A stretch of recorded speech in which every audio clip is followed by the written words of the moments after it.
What is going on, guys, and welcome to another video. Today we're going to be breaking down why Dawnbreaker has a 49.5% win rate, practically a 50% win rate. Now, I don't see this hero quite often, so I decided to make a video on it. Her pick rate is quite low at 3.54%. This is all according to Dota buff. Honestly, I think this hero deserves a lot more love, especially in this meta where it's all about clumping up in the mid game. And if your team doesn't have the sustained power, you might just get run over, especially if you have a very greedy carry. You can have a lot of issues, and Dawnbreaker is kind of like the anti-carry. This hero does so much damage, Starbreaker, and she just beats into carry. She's very survivable in the lane. She does quite a bit of damage, but don't play her with a passive support. I always like to say this when you're playing with heroes that like to build very greedy, like Dawnbreaker, where it's a hero that actually kind of builds like a carry from the off lane. You don't want to be playing this with a very passive support that just wants to sit and pull and not really go for very aggressive plays. So in this situation, they're playing with a Rubik, which is a pretty aggressive support. You could also play it with a Grimstroke, is quite a nice combination with Inkswell. You can easily get some really nice pickoffs in the lane, and the counter potential from this hero is always going to be very nice. And if you guys are building accordingly, you're going to have so much fun on the Dawnbreaker. You're going to be able to get a lot more kills than your typical offlaner, and you can eventually scale into a secondary carry, because Dawnbreaker in the late game is absolutely no joke. So the typical build on Dawnbreaker right now tends to be Soul Ring into Wand. You can also get a Bracer and Phase Boots. Some players have been skipping the Soul Ring just because they're able to get enough stick charges from the lane to sustain their mana pool. That's definitely fine. If you're in a lane against Phantom Assassin who's just going to feed you stick charges, or it happens to be a carry Bristleback by some stretch of the imagination, I don't think carry Bristleback is definitely good, but it definitely happens here and there. Just any spellcaster type hero that likes to cast a lot of spells and you're able to get that value from the wand, then definitely get the wand, and it's actually going to be better for your timings if you don't need the Soul Ring. Then you're going to be going for an Echo Saber into a Desolator. You can also get an Aghanim Scepter. You can build auras as well. I just don't think the aura build suits Dawnbreaker's playstyle a whole lot. I think she's just played better when she has damage to be able to go for a lot of kills and to be able to counter initiate. One of the reasons why I feel like Dawnbreaker isn't very picked is because she does have a little bit of a learning curve. Celestial Hammer, you need to know its limits to be able to maximize it. If you don't know how to use Celestial Hammer properly, you're not going to be getting as many pickoffs as you typically would, but it is a great farming tool. Nevertheless, it is very easy to use as a farming tool, but if you don't know the limits of the spell, you're not going to be able to catch people as often. You guys see very good Dawnbreaker players. They know exactly their limits. They know exactly what players they can catch, and sometimes when I was learning how to play Dawnbreaker, it did feel quite difficult to know exactly what my limits were, and that can happen with any hero. So a lot of practice is involved in playing Dawnbreaker. It's not like an Invoker or a Meepo or anything like that, but it definitely does have a slight learning curve to be able to play this hero optimally and know exactly when to use your ultimate, because sometimes a support can be getting gone on by like 3 heroes. It's not worth you using that cooldown, but if your carry is in a really sticky situation and you see that you're able to save them with your ultimate and you're able to counter initiate, then go for it. But sometimes you have to play greedy on this hero and be able to know and differentiate which fights you guys should be taking and which fights you just should ignore and go for more farm on yourself for you to be able to hit these timings. You could also build a Blade Mail on this hero. It's absolutely fantastic. If they have a lot of AoE uncontrollable damage, or if they have really high burst damage, it's always going to be nice to have a Blade Mail. It's going to make you a lot tankier, and it's going to help you not get burst as easily because they're going to be thinking twice before casting a lot of spells when you have Blade Mail pop. And it's a pretty decent farming tool as well. Blade Mail is always going to be nice for clearing creep camps. It's just going to help you a little bit more on that farm game. Another reason is you guys can play very active on the Dawnbreaker. This hero is not the type of hero that likes to just sit in lane and do absolutely nothing. As long as your ultimate is off cooldown, you can be anywhere and everywhere around the map. Kind of play it like a Spectre from the offlane. If your ultimate isn't there, you're going to have to TP in, but just try and counter initiate as much as possible. This hero is extremely underrated. It does a ton of damage, has a lot of burst potential, especially if you're building it like a core. Now, some carry players might say, well, I'd rather my offlaner build some auras or have its halberd and stuff like that. Then yes, you could definitely get that from your offlaner. You could definitely build that on the Dawnbreaker, but I'd like to say most of the time you'd rather have your Dawnbreaker be able to blast the support out of the map or be able to take care of a hero quite quickly, which is going to help you in the long run more than a pipe would most of the time, unless you're playing up against an insane high magic lineup, and then maybe the pipe will be very interesting after the Echo Saber, because you do need the Echo Saber. Harpoon is really nice to build on this hero, so I highly recommend you guys to build Harpoon every single time. And Desolator is just going to help you with that extra burst. You can build an Assault Cuirass as well, which is going to help you do even more damage and be able to burst supports, which is pretty much your priority most of the time, unless they have a squishy carry, and then you can definitely go for them. Another underrated feature about Dawnbreaker is her shard. You gain debuff immunity, 50% magic resistance, and free movement during Starbreaker. That's always going to be very important. If you're snowballing the game,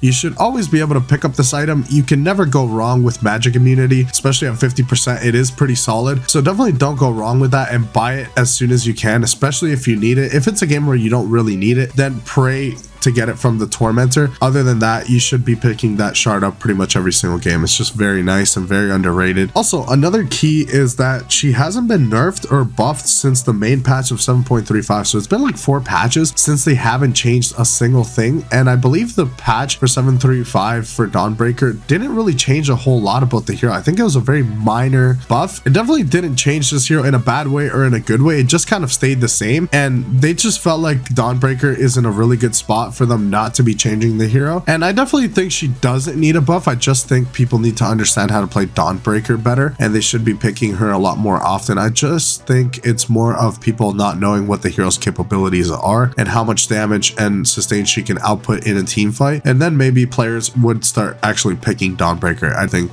she's definitely worth the pick and very, very reliable and very, very strong as a hero right now in the meta. It's still pretty reliable. A lot of heroes are strong in the meta and they're still under a 50% win rate, so take that as you may. Now we're going to be breaking up some of the best matchups for Dawnbreaker. You're typically good up against heroes like Naga, Phantom Assassin, Slark, Tusk. You're good against these heroes that you're just able to get on top of and absolutely destroy. Phantom Assassin is quite a squishy hero. Now obviously once the late game hits, Phantom Assassin should be able to kill you quite consistently just because you don't have a whole lot of armor going for you, but you are super sustainable and super tanky, especially if you go for the Blade Mail build. Phantom Assassin can actually crit herself into her own death. So Phantom Assassin definitely doesn't like to see a Dawnbreaker on the other side of the lane. Naga as well, you just have so much burst potential with Starbreaker and Celestial Hammer that you're able to clear through the illusions quite easily.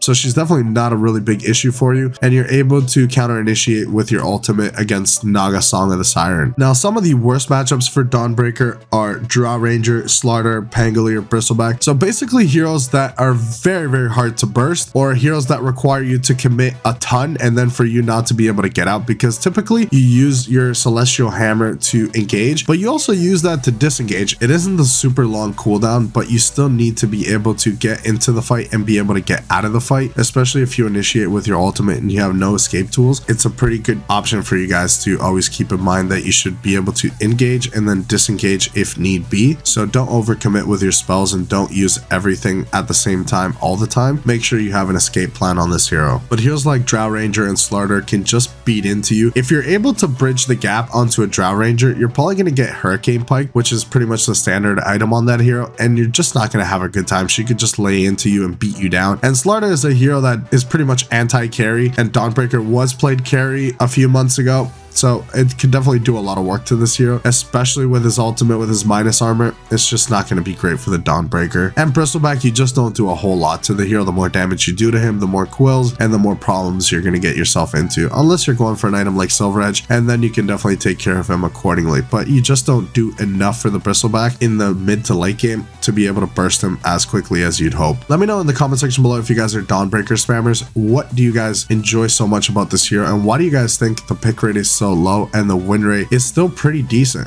I'd definitely like to know your opinions in the comment section below. I'm not a Dawnbreaker spammer, but I would like to see this hero a lot more often, and when I do tend to go for role queue games when I'm out of them, I typically like to play Dawnbreaker, especially into good matchups. It is a lot of fun, and it's a hero that likes to be very active, which fits my playing style. I don't really like to sit and farm a whole lot, so I like to be very active because I'm typically a mid lane player, so I like to be very active around the map and making plays as much as possible, and this hero typically likes to do that. She doesn't like to sit in the jungle and just AFK farm for the rest of the game. She likes to be very active with her supports. Hopefully you guys enjoyed the video and learned something. If you guys did, consider subscribing, turn on notifications so you guys don't miss an upload. I will see you guys in the next one. Thank you so much for watching.